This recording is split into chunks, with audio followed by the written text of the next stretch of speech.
ಕೇಳಲಾಗಿದೆ. ಉತ್ತರ ಒದಗಿಸಿದ್ದೆ ಅಧ್ಯಕ್ಷರೇ, ಈಗಾಗಲೇ ಉತ್ತರವನ್ನು ಮಾನ್ಯ ಸಚಿವರು ಒದಗಿಸಲಾಗಿದೆ. ಆದರೆ ನಮ್ಮಲ್ಲಿ ಬಹುತೇಕ ನಮ್ಮ ಜಿಲ್ಲೆಗೆ ಸಚಿವರು ಭೇಟಿ ಕೊಟ್ಟಿಲ್ಲ, ಗಮನಕ್ಕೆ ಸ್ವಲ್ಪ ಬಂದಿಲ್ಲ ಅಂತ ನನ್ನ ಅಭಿಪ್ರಾಯ. ಅಧ್ಯಕ್ಷರೇ, ಪ್ರಶ್ನೆಗೆ ಬನ್ನಿ. ಉತ್ತರ 40ಕ್ಕೂ ಹೆಚ್ಚು ಜನ ಆಸ್ಪತ್ರೆಗಳಲ್ಲಿ ಡಾಕ್ಟರ್ಗಳಿಲ್ಲ. ಸುಮಾರು 700 ಡಿ ದರ್ಜಿ ಇದ್ರ ಮೇಲೆ ನಮ್ಮ ಜಿಲ್ಲೆಯಲ್ಲಿ ಪಶು ಆಸ್ಪತ್ರೆಗಳನ್ನು ನಿರ್ವಹಣೆ ಆಗ್ತಾ ಇದೆ.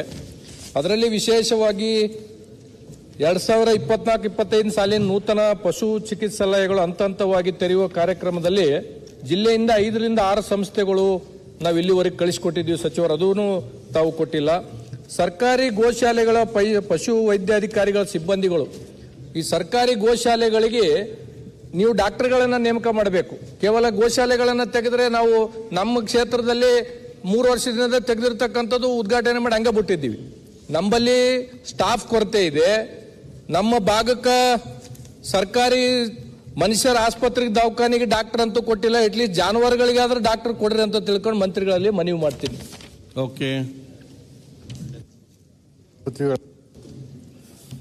ಮಾನ್ಯ ಸದಸ್ಯರು ಸಿಬ್ಬಂದಿ ಕೊರತೆ ಬಗ್ಗೆ ಹೇಳಿದರೆ ಅದು ನಮಗೆಲ್ಲ ಅವ್ರಿಗೆಲ್ಲ ಗೊತ್ತಿದೆ ವಿಚಾರ. ಇಲ್ಲಿ ನಾವು ಅಧಿಕಾರಕ್ಕೆ ಬಂದ ಮೇಲೆ 400 ಜನ ಪಶುವೈದ್ಯ ನೇಮಕ ಮಾಡಿ KPSC ಕೊಟ್ಟಿದ್ದೀವಿ. ಅದು ನಿಧಾನ ಆಗ್ತದೆ ಅಂತೇಳಿ ಈಗ ನಾವು 400 ಜನ ಕಾಂಟ್ಯಾಕ್ಟ್ ಬೇಸಿಸ್ ಮೇಲೆ ತಗೊಂಡಿದ್ದೀವಿ.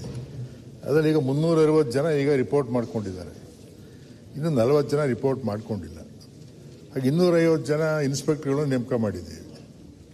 ಮತ್ತೆ ಡಿ ಗ್ರೂಪ್ ಈಗ ನಾವು ಡಿ ಗ್ರೂಪ್ ಅಲ್ಲ, ಅವರ ಊರಿಗೆ ಏನಾಗಿದೆ ಅಂತ ಕೇಳಿದವರು ಅದೇನೆ ಎಲ್ಲ ಜಿಲ್ಲೆಗೆ ಸರ್, ಅದು ಯಾವ ಜಿಲ್ಲೆ ಸಮಸ್ಯೆ, ಇಡೀ ರಾಜ್ಯದ ಸಮಸ್ಯೆನೇ ಅದು. ನಮಗೆಲ್ಲ ಗೊತ್ತಿರ್ತ, ನಿಮಗೆಲ್ಲ ಗೊತ್ತಿರ್ತಕ್ಕಂಥ ಕೊರತೆ ಅಂತ ಇದೆ, ನಾವು ಒಪ್ಕೊಳ್ಳೋಣ ಅದನ್ನ. ಅವರೇ ಆಸ್ಪತ್ರೆಗಳು ಕೇಳಿದ್ದಾರೆ. ಈಗ ನಮಗೆ ಎಲ್ಲೆಲ್ಲ ಆಗುತ್ತೆ ನೋಡಿ ಕೊಟ್ಟರೆ ಪರಿಶೀಲನೆ ಮಾಡ್ತೀನಿ ನಾನು. ಆಸ್ಪತ್ರೆಗೆ ಕೊಟ್ಟರೆ ಪರಿಶೀಲನೆ ಮಾಡ್ತೀನಿ. ಭೀಮನಟಿ ನಾಯಕ್. ಮಾನ್ಯ ಅಧ್ಯಕ್ಷರೇ, 786ನೇ ಪ್ರಶ್ನೆಯನ್ನ ಕಂದಾಯ ಸಚಿವರಲ್ಲಿ ಕೇಳಲು ಬಯಸ್ತೇನೆ. ಮಾನ್ಯ ಸಭಾಧ್ಯಕ್ಷರೇ, ಗೌರವಾನ್ವಿತರಿಗೆ ಉತ್ತರ ಒದಗಿಸಿಕೊಟ್ಟಿದ್ದೇವೆ. ಮಾನ್ಯ ಅಧ್ಯಕ್ಷರೇ, ಉತ್ತರವನ್ನು ಇನ್ನು ಕೊಟ್ಟಿದ್ದಾರೆ. ಆದರೆ